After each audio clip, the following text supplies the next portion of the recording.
Monthly milestone bento cake. Simple nga lang yung design nito pero medyo nahirapan ako. May buwanang dalaw kasi ako dito at unang araw ko pa. Sumasakit yung ulo ko at sumasabay din yung tiyan. Yung tipong pasmado na nga yung kamay mo tapos madadagdagan pa ng sakit ng ulo at tiyan, talaga namang sobrang nginig talaga ng kamay ko dito.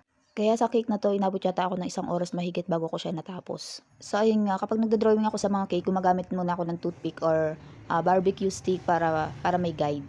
Pagkatapos ayan, lalagyan ko ng white na icing at medyo pakikinisin saka ko naman ilalagay ulit yung pinakatotoong kulay niya na. Wala nga ako dito flexible na scraper kaya ayan, spatula na lang yung ginagamit ko pang kinis. Pero mas mabilis sanang gamitin yung mga flexible scraper. Pero sa totoo lang meron ako ditong ginagamit na card. Ayoko lang ipakita kasi baka mabatas tayo. Charis. Yun din talaga yung ginagamit ko pang pakinis ng cake, yung mga card. O wag kayong mag-alala kapag ginagamit ko yung mga card, syempre nililinis ko muna yun. At yung mga card na yun hindi na talaga pwede. Yun yung mga card na pwede nang itapon.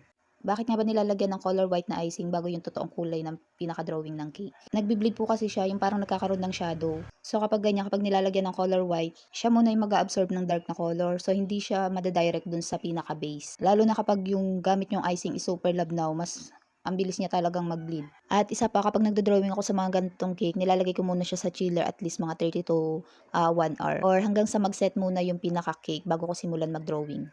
At ayun nga, mas nauna pang sumuko yung cellphone ko at napuno na siya. Kaya ayan, cut na yung video at ito na ang ating finished product. O diba, nairaos din. So kung nagustuhan nyo tong video na to, please palike naman po. Thank you for watching. Bye! God bless.